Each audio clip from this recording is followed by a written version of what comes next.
Para po sa ating pambungad na pananalita, ay tinatawagan ko po si Troop Leader, Ma'am Nanette Leon Nabalita. Palakpakan.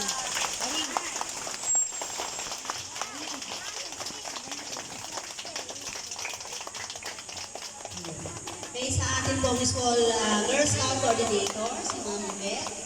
Sa ating Boy Scout Coordinator, si Ma'am Diana. Sa ating mga troop leader, si Ma'am Erica, si Ma'am